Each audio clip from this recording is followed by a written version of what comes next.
What makes a civilized society possible is the law, and the law applies to everyone. When they see the truckers arrive in Ottawa challenging their policies on COVID and vaccine mandates, well, they find that terribly offensive. So they rush around saying, this is the end of civilization if we have known it. How can these people do these things? They're terrible people. And we're looking to find every way we can to bring the full force of the law down on them. Well, the problem is when you've already signaled that you won't enforce the law when there are people out there doing things you agree with, that when the time comes that somebody's doing something you don't agree with and you say, we must bring the full force of the law to bear on them, people say, well, you're just a hypocrite. When politicians begin to pick and choose, they say, yeah, I like this cause, I don't like that cause. This cause gets a free pass, that cause gets the full force of the law. We're not just endangering public order on the streets of Ottawa today. We are endangering the principle of the rule of law and telling people that they only need to obey the law when it's convenient to them or when they like the law. And I think that's the end of civilization, if you allow that to go unchallenged.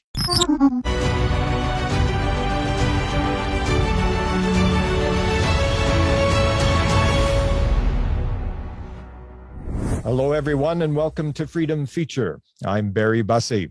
With me today, I have Dr. Brian Lee Crowley.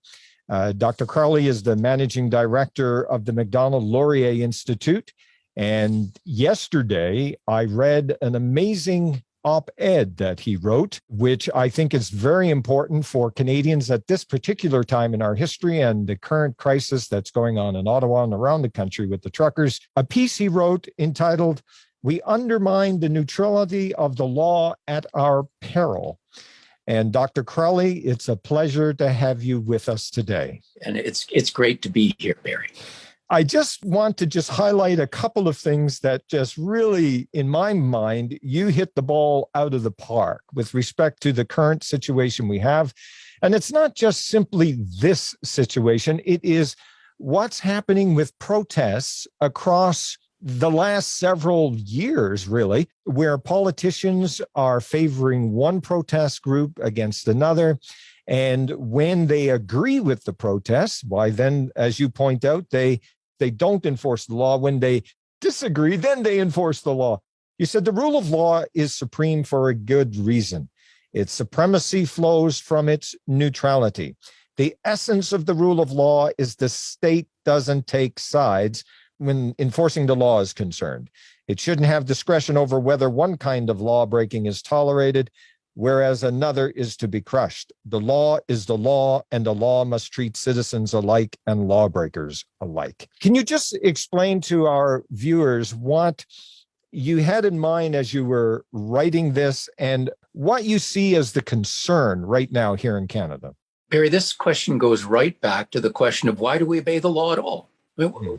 Why? I mean, in some sense, we're all free individuals. Why should we accept that some parliament somewhere passes a law and then can constrain our behavior so that we can't do just anything we want? I think this goes right to the heart of democracy and the rule of law.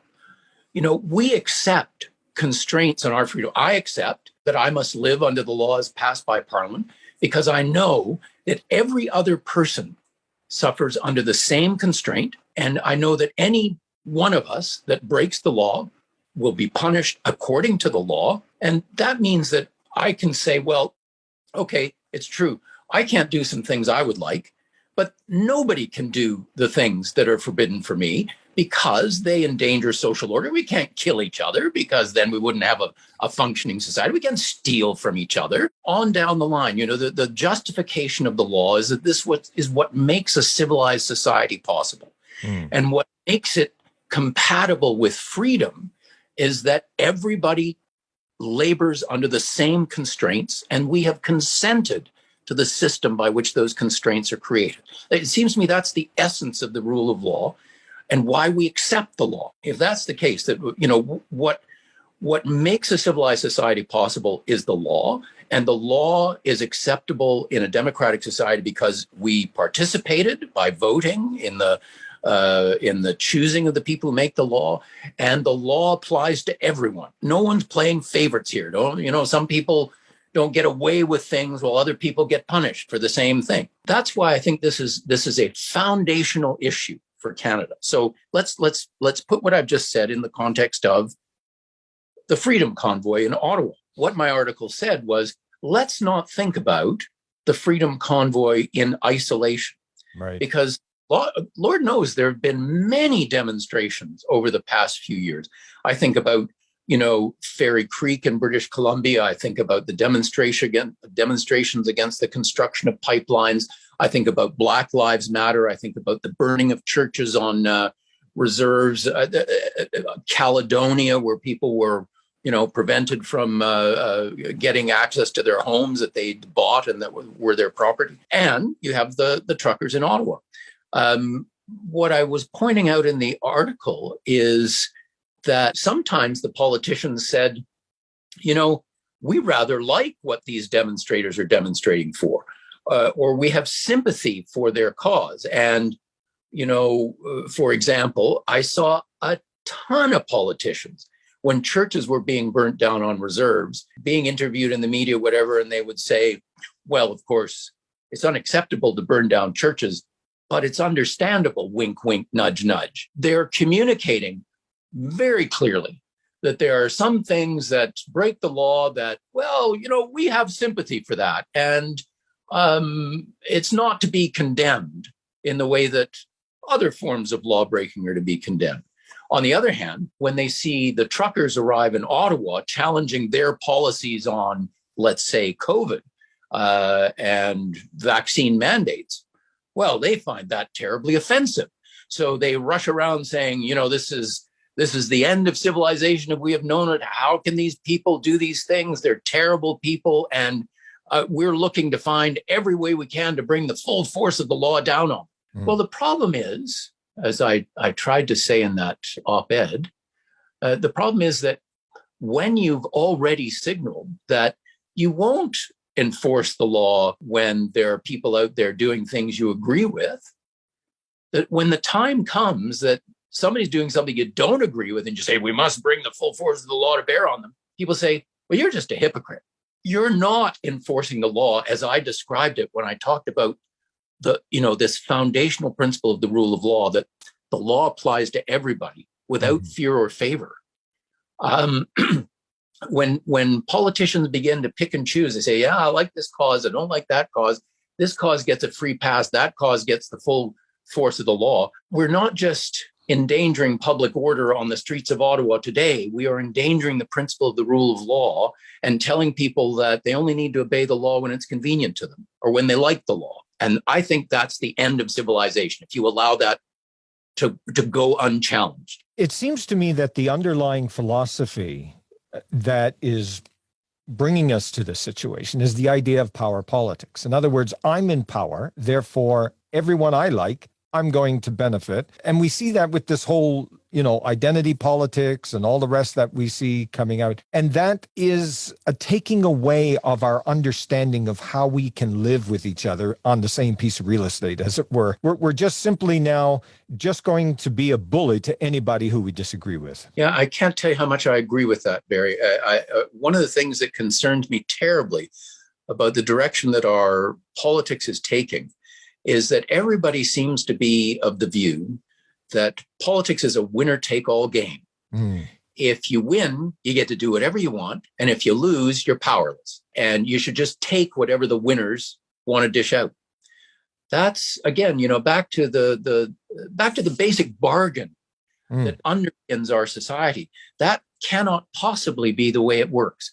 There's a reason why we have, for example, a political system that doesn't require absolute majorities of voters to elect governments. In fact, we often have governments that are elected with 30, 31, 32%, like 2/3 of the people who voted against them. Right. They just happen to be the one who got the most votes out of all the parties. Why should we accept that people like that have authority? Well, the answer is we should accept their authority. They are the government, but the government can't just do whatever it wants. The government exists within a framework of laws, traditions, practices, which constrain the power of government. When you are elected as the government of the country. You aren't elected as the government of the 31 or 32% of people who voted for you. You are elected as the government of 100% of Canadians. I think we are in danger of losing sight of that fundamental constitutional and political responsibility that governments have to govern in the interests of all Canadians. Politics is not a zero-sum game. It's not a winner-take-all game. It is a game with fundamental rules that constrain everybody: voters, police, armies, parliaments. And when we ignore or discount or wave away these constraints, we endanger the fundamental consensus which allows political society to exist. One of the things that I noticed in your book that you have published some time ago, and I will be getting your most recent publication, but for those who are interested, you may want to get a copy of this book, Fearful Symmetry. You point out I'm trying to think about, okay, how did we get here, and how is it we can get out of this mess and how out of this thinking? But one of the things you point out in your book is the importance of family, and how important that it's in the family we learn, and I quote on page 154, we learn many of the behaviors that make things like economic exchange, contracts, even democracy possible.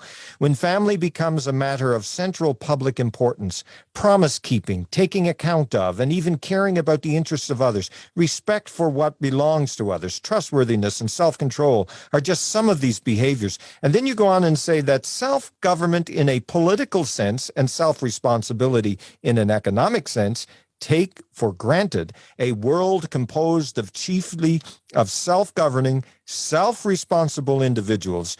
The success or failure of the Canadian family is therefore of prime concern to all of us. Yes. It's that old-fashioned values, as it were, that we have lost. Because as you point out, when the Prime Minister is elected only with 1/3 of those who voted, to fail to see the responsibility to the other 2/3 becomes, in essence, a moral failure, but it's a moral failure in a nationwide sense. It's a failure of recognizing the respect and honor due to those to whom you disagree with. I completely agree, Barry. I think we have lost the sense that politics is not about, as we've already said, is not about winning, sense of being able to impose your will on others.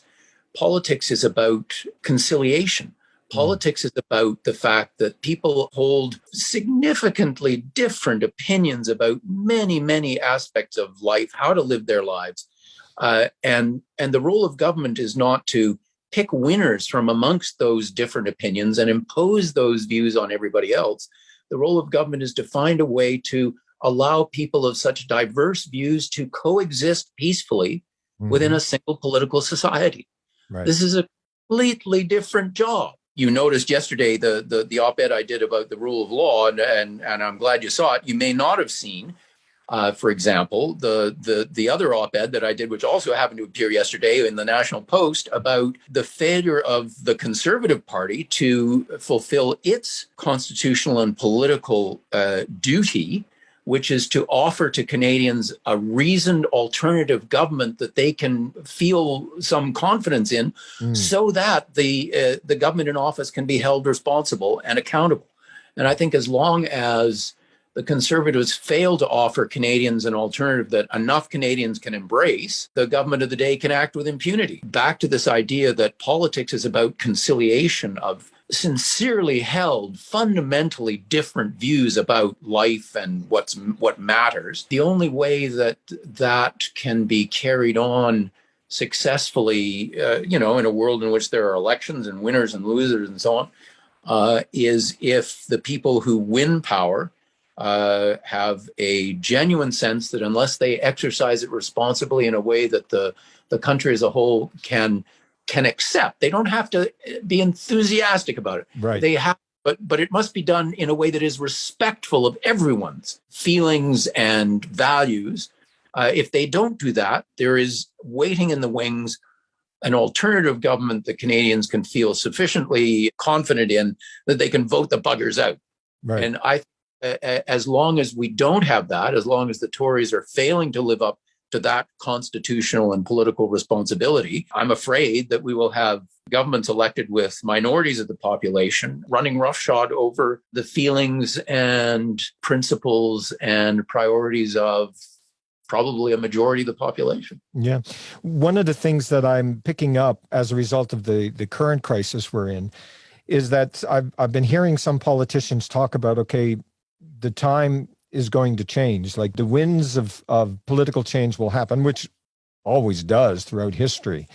But that when we get in there, we're going to be bringing justice. We're going to be hitting hard. We're going to make various people pay for what they've caused. And I can understand the frustration and I can understand that sentiment. But what happens is that my fear is that having gone through a system right now, a government that has been just imposing its ideological views. I mean, I did some work with charities a couple of years ago dealing with just something simple as the Canada Summer Jobs funding.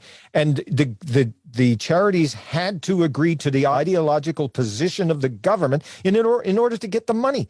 And this is happening not only with that, and it's still happening now with that fund, but also with international funding and all the rest. You've got to accept the ideology. It's almost like the government has become a religion that unless you're willing to accept the truth, then you're not going to get any benefit of the government. You've touched on another aspect of this. We've talked about why people should respect the law. Different question would be, why should people pay their taxes? Right. And the answer is, in a democracy under the rule of law where we elect our officials, we understand that everyone must contribute to the cost of carrying out government. But when government becomes not a way of maintaining public order amongst people who disagree on foundational values, and the government becomes an instrument of one group that uses it to impose its will on everybody else, just as the obligation to observe the law begins to falter, the obligation to pay taxes begins to falter because, God knows they don't ask you what your political views are before they tax you. They don't say, do you agree with our view on things? And if so, send us money. No, they say everybody pays their taxes. So they're okay with that part of it. But the part that says, okay, if you've taken our money, regardless of our political views, then you have obligations too about how you use that money. Right. As you have obligations about how you use the law to create and enforce public order.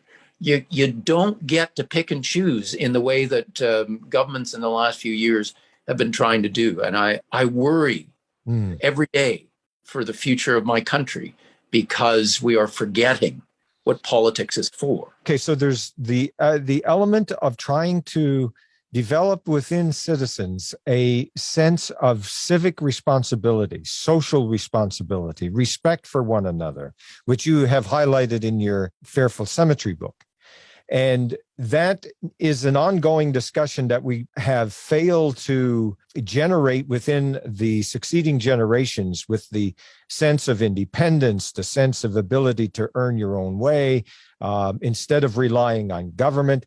And it kind of takes me back to, the Roman idea of just simply, as long as you give them the circus and bread, then, we've satisfied them. They'll do as we say. And I feel in many ways that our current government, or at least governments of recent years, have been like, let's just give the people the money. Let's give them the entertainment. Let's do all of that. And they'll do our bidding.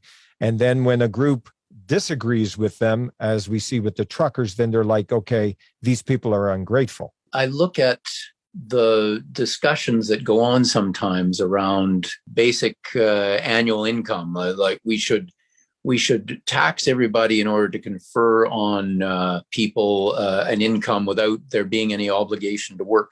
We're forgetting the basic pact that unites us, that we don't have to agree on values. We don't have to agree on what's important.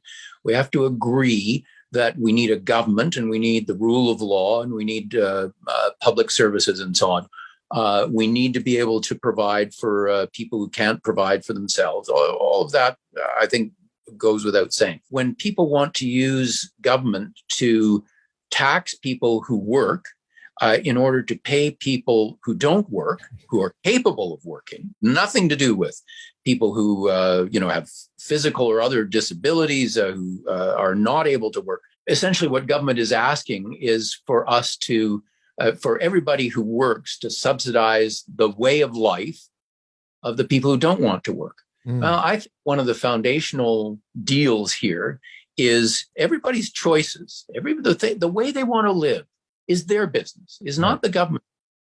And when it's not the government's business, it's not the government's business to pay for it.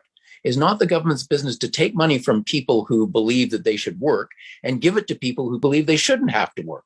Right. No, everybody has to earn their own way. This is part of the deal. If you think that it's a terrible affront that instead of being able to produce the modern art that you feel resides in your soul, that you have to get out there and grub in the modern economy and find some way to get somebody to pay you for your time, well, that's not the business of government. That's your private view. You can be resentful about it if you want, but it's not the business of government to force other people to subsidize you to do the things you want. Everybody gets to do what they want, and everybody has an obligation to find a way to provide enough value to other people that you have the means to do what you want. Right. This is the foundational deal. You've written a recent book, Gardeners and Designers, and you're talking about freedom. And I think your law article, Rule of Law, is underlying this whole thing is freedom. And can you just unpack that a wee bit for us? And we'll put a link to your book on our information of this video, but tell us, Gardeners and Designers. I love it. It matters enormously the picture you have in your head about how society works. And the book basically says there's two fundamental options here. You can be a designer. You can think, oh, well, if something as complex as society exists, it must have been created by somebody. It must have been a design. Somebody must have, taken a drafting pencil and sort of laid out how it would work. And of course, once a machine like that has been created, there will be other designers later, other engineers who will come along and say, oh, if we twiddled with that valve and spun that dial and pulled that lever, we could make the machine work even better. And so the machine is just this neutral thing. It has no will of its own. It has no objectives. It's just a thing that has been created by people, and people can change it at their will, and they will do nothing but improve it. There are many people who think that, and you hear this all the time. In Parliament, people will say the economy is going down, so pull the lever, put more money in, you'll speed it up. I mean, this is the designer view about how society works. The only problem with it is just wrong. It's not borne out in the facts. Is not the way society is. And the alternative way of thinking about society, in my view, is it's not a machine, it's a garden. And God knows gardeners have lots of influence over their garden. And I think governments have lots of influence over the society that they exist in. But the important thing to remember about a garden is that gardeners are not God. As I like to say, a gardener can't make a flower grow faster by pulling on it, because a flower has intentions for itself. It has energy. A flower wants to become what it is. It wants to become a flower. A gardener can't say, that flower, really, it should be a bush. And boom, you bring out your magic wand, poof, it's no longer a flower, it's a bush. No, you have to accept that there are many things that the gardener doesn't control. He doesn't control the climate, the quality of the soil, whether it's a harsh winter or a mild winter, and on and on and on and on it goes. You have to live with the power and the energy and the will that comes from the component parts of the garden. When you create, let's say, the rule of law, and you create these other things that we've talked about, the neutrality of government, then the garden can flourish. Every part of it will make its contribution to the beauty of the whole.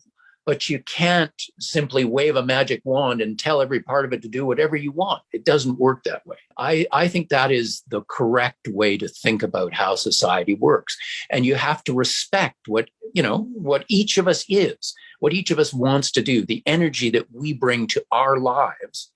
And when we feel that, government is working in sync with us, that it respects us, that it creates a framework in which we know that we will be left alone by the law and government to pursue our own objectives, and that government will prevent other people from interfering improperly with what we want to do, that they can't take what belongs to us because they want it. When all of those things happen, the garden flourishes, but it's only by harnessing the energy of all the parts of the garden and letting them be what they are. The book sort of explores this idea that actually society, it is possible to have something immensely complex that actually was not designed by anybody. I think of the common law. I think of language. I think of money. I think of many other things that we have and enjoy in our society that were actually not invented by anybody. They are not the creation of bureaucrats, designing mind or bureaucrats. They arose out of the way that human beings work together to solve their problems. They embody the experience and the knowledge of generations of people learning how to work together while respecting each other's choices and the things that matter to them. I think we, kind of wave those away and replace them with the designers' brainstorms at our peril. As you were talking there, it just kind of reminded me of how Canada even came about. I mean, it's a very gentle, organic approach. It wasn't as a result of a revolution or a violent upheaval. But it was, I suppose, in some ways, some historians have said, well, we came to be a country in part because the North won in the Civil War, that it was kind of like, okay, let's get together in case, the armies of the South decide to come up. But what we did, though, is we brought together regions that are very different, many different traditions of, Quebec. I look at my home province, Newfoundland, with its own unique part, as it were, of story of the British Commonwealth. And then you've got all of these various groups. You got the West with the influx of the German and Mennonite groups back in, the late 18th and, late 19th and early 20th century. And we all have had a very unique approach to how we live our lives. And we've all been able to do that. And now we've got a situation where it seems like those in power are saying, well, you've got to throw away all of these various traditions and understandings and cultures. And there is a new way now, a new way of looking at life. And we see this government imposition of its ideologies, which I think is a serious problem for us going forward.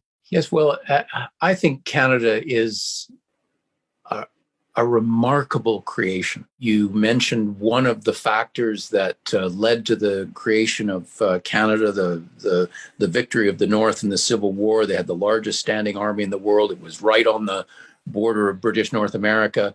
In addition to that, you had the collapse of what had been the original free trade agreement with the United States, reciprocity, which collapsed in the 1850s.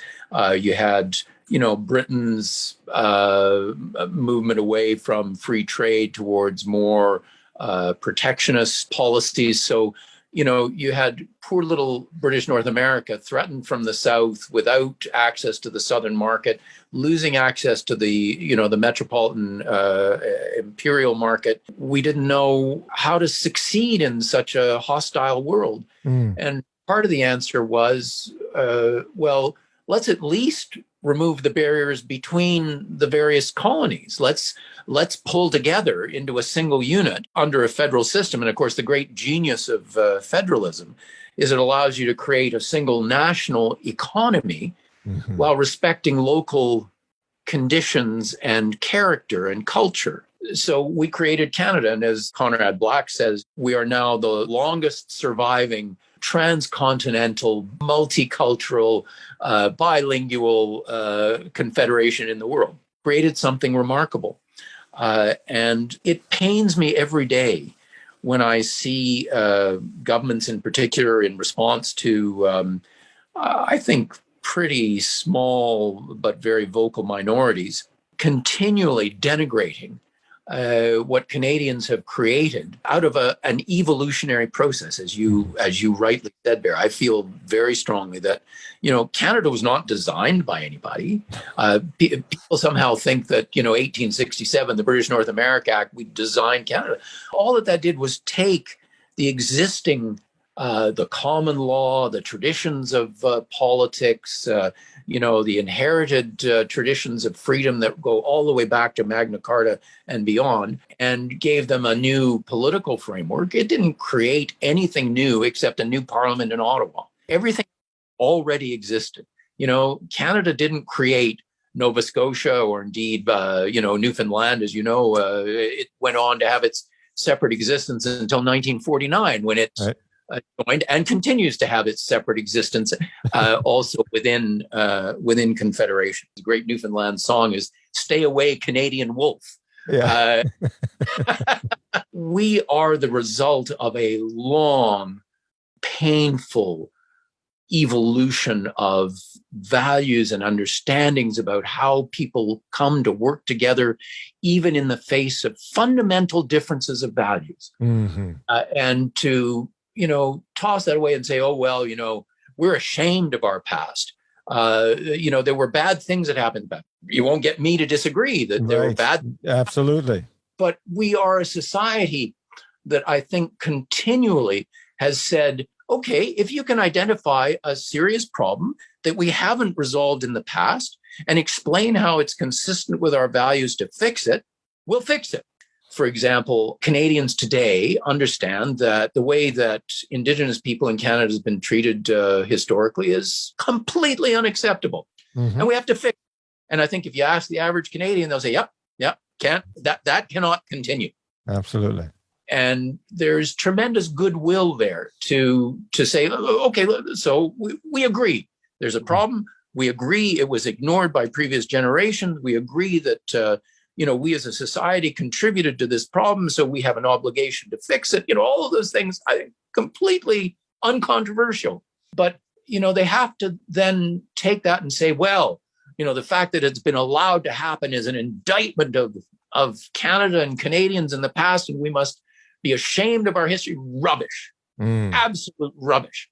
We are a society that, again, has said, yes, you've shown us that we have failed to extend to Aboriginal people, the same freedoms and capacities and supports available to every other Canadian to enjoy their life and pursue it with the support of their community. Yes, we have failed. We're going to fix that.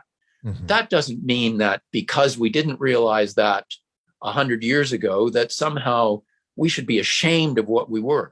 This just wasn't in the consciousness of Canadians. It is now, and we're going to fix it. And that seems to me to exemplify not the weakness of Canadian society, but its strength. And its ability to adjust as it sees itself needing to be able to address the issue.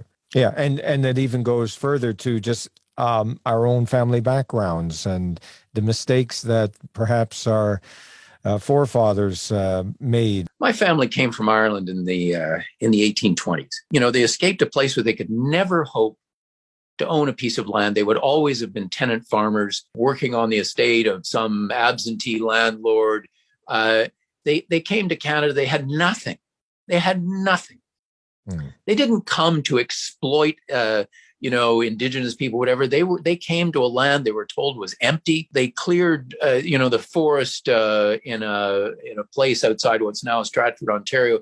They built a prosperous farm. They found what they would never have found in the Ireland that they had to leave. To say, well, they were settlers, and it was a colonial era, and how shameful. What rubbish. Did we not do what we should have to accommodate Indigenous people at the time? Yeah, of course. Can we make that right? Yes. Do we have to despise my ancestors and the ancestors of lots of other people who came here because that wasn't foremost in their mind at the time? No. Your article dealing with the neutrality of the law, what I wonder is, how come we haven't had a lot of law professors across the country writing such practical, insightful, full of wisdom with respect to our law? It's almost like everyone has gone silent. No one wants to say anything because I think they're afraid that they're going to upset somebody in the institutions of learning. And I just find that disappointing, basically. Barry, it's gone way beyond disappointing. I have to say, look, I'm a recovering academic. I was a tenured professor at Dalhousie. I gave up tenure. I gave up teaching at the university because I felt that universities were institutions in decline, that they were being, at that time, because this is, 30 years ago, they were already at that time the victims of a creeping ideology, which I think has, particularly in the social sciences, the humanities, the law, won sweeping victories in those intervening years. And those sweeping victories are basically to say the history of Western civilization, the inheritance we have of rationality, of the rule of the scientific method, of the search for truth. All of these things are some kind of invention of evil dead white men, as opposed to the outpouring of literally millennia of struggle by some of the greatest minds in the world with how to deal with the issues of how to live a fully human life, how to live in a society with other human beings, how to control nature when it is controllable, and how to respect it when and protect it when human activity endangers it. In the universities, which were intended to be the repository of human wisdom, we have now allowed them to be taken over by the most destructive and nasty ideology, which says, well, we know the truth. Part of the tradition that the West so proudly stands athwart of. The tradition is that no one is in tranquil possession of the truth. We are seekers after the truth, right? As a completely different proposition. Yeah. People believe that they are in possession of the truth. Anybody who doesn't agree with them is not only wrong, but fundamentally evil. Their objections are to be, shunted aside, and their voices are to be silenced. Right. This doesn't just happen within the universities. Everyone who has children aspires to their child attending university because it is the summit of human learning. The people who have taken over the universities, and particularly those parts of it that I mentioned, have in fact abandoned the traditions that made universities great institutions. Mm-hmm. And I think there is a struggle going on right now for the soul of our universities and other institutions, but the universities in particular. And I worry every day that we may not win that struggle, that the universities may ultimately fall victim completely to an ideology that is opposed to free speech, opposed to free inquiry, opposed to all the foundational ideas that make universities worthy of our respect. And I think we may be at a point now where we need to think about if the universities cannot be saved, what will take their place? Right. That's a very good question. Do you have any ideas? I think there are a bunch of experiments going on right now, experiments in creating new institutions, new universities, if you like, Right. that have not fallen victim and will not fall victim to this ideology that we've talked about. And by the way, you asked why nobody in the law departments, law faculties, has spoken up about the rule of law issues that I talked about in my little piece. And I think the answer is because, part of the influence of this destructive ideology in the law is to get people to abandon the idea that the law itself is a neutral instrument, not used by, winners in the political process to impose their will on the losers. That idea is now, in my view, a minority view within law faculties, whereas it used to be the consensus view. Absolutely. Yeah. And so if you believe that it is correct that the law be used as an instrument to impose the will of an enlightened group on everybody else, then why would you possibly object to the law being used to punish the people who don't share your enlightened values and empower the people who do share your enlightened values? That's where legal education has gone. Yeah, I know. And I have seen it with a lot of people friends of mine who are members of the faculties of law across Canada in private discussion. Look, Barry, I can't write that. I can't do that. I'm frightened. I'm putting my career in jeopardy if I were to do that. And that's one of the reasons why I could never seek a position, for example, in a law faculty in this country, given all that I've written. And I've been very vocal in my criticism, especially over the last couple of years dealing with the Trinity Western University Law School case. And the ideologies that are coming out of universities, to me, they're sitting on a branch, cutting it off from the trunk of the tree, because there's a huge percentage of people are getting very tired of having their children be in debt, going to these institutions, coming out with ideologies that are just totally destructive to everything we have in our society, and then expect to have more financial support from government, from the taxpayer.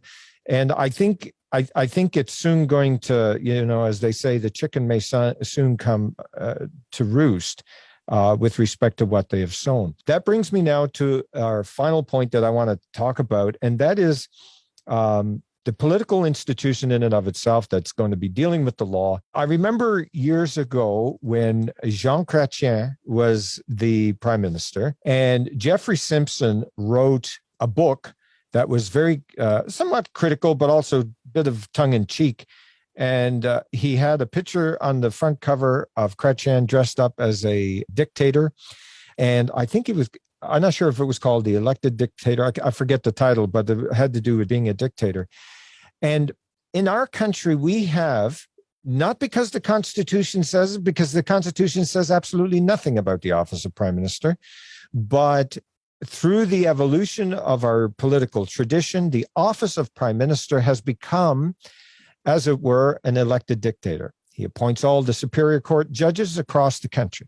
He appoints all of the ambassadors. There's no oversight. There is a little bit of a form of oversight when he appoints judges on the Supreme Court, but there's nothing substantive there. When it comes to the law, the prime minister has a huge sway, not only in appointing judges, but also enforcing the law. And those who disagree with him, as we saw with Jody Wilson-Raybould, get the boot, and he brings somebody in who's going to support his view of how the law ought to be prosecuted. Is there time for us in this country to have some serious conversation about how the office of prime minister needs to have some check and balances? Because certainly right now it doesn't. I have a lot of sympathy for this view, Barry. And, in addition, the power of the office of prime minister is itself a reflection of the concentration of power within Ottawa itself. It used to be, for example, that in the days before television and so on, that the prime minister had powerful cabinet ministers from different parts of the country. Jimmy Gardner from Saskatchewan is one, comes to Chubby Power from Quebec. Don Jameson from Newfoundland, etc. I mean, these guys were powerful in their own right, and the prime minister couldn't just run roughshod over them. There's been, an extent to which technology and television and a whole bunch of other things have conspired to, focus the attention of the public on a single person, because that single person, the prime minister, can now reach everybody. He can put up a tent in front of his house and show up once a day, and the entire media will show up. At the what Rex Murphy calls the tent of commons.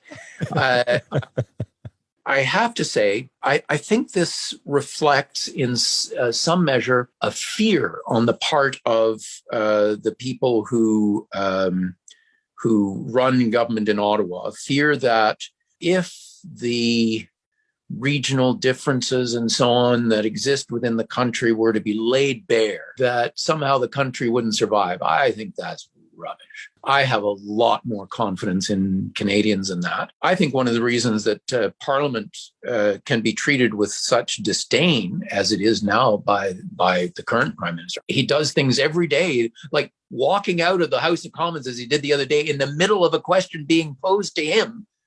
He just stands up and walks out. I'm gobsmacked. Yeah. So the fear that politicians have that, if the divisions that exist within Canada were laid bare, that somehow it would all spin out of control and, Quebec would leave or whatever. I think this betrays a lack of confidence in Canadians, which is unworthy of our political class. And back to what I talked about earlier, Barry, which is the political and constitutional responsibility that the Tories have to offer a credible alternative that people will vote for. Right. The absence of doing that, how are we going to call the people in office to account? The only way that they can be called to account is if they suffer a realistic prospect of losing power. I put a lot of blame on the Tories for indulging in what I think of as self-indulgent behavior. They only consult their own feelings and interests. Those concerns are perfectly legitimate. They're shared by enough Canadians that you can be an alternative government that will hold the current lot to account. And if the current lot don't perform successfully, then somebody else will, the Tories can knock them off and take their place. I know everybody wants to blame the Prime Minister and, the Privy Council office and so on. God knows they deserve their share of blame. Right. But should the Tories also be held to account for this? Absolutely. Well, I want to thank you so very much for taking the time to chat with me on this range of subjects, but all with the rule of law, with freedom. And I just want to close with another statement you wrote, and it says, "The rule of law is not an instrument of authoritarianism, but of freedom when it is applied without fear or favor." And I hope that those of you who have been watching today would appreciate the work of Dr. Crowley and look up his work. I encourage you, we'll have the link just below.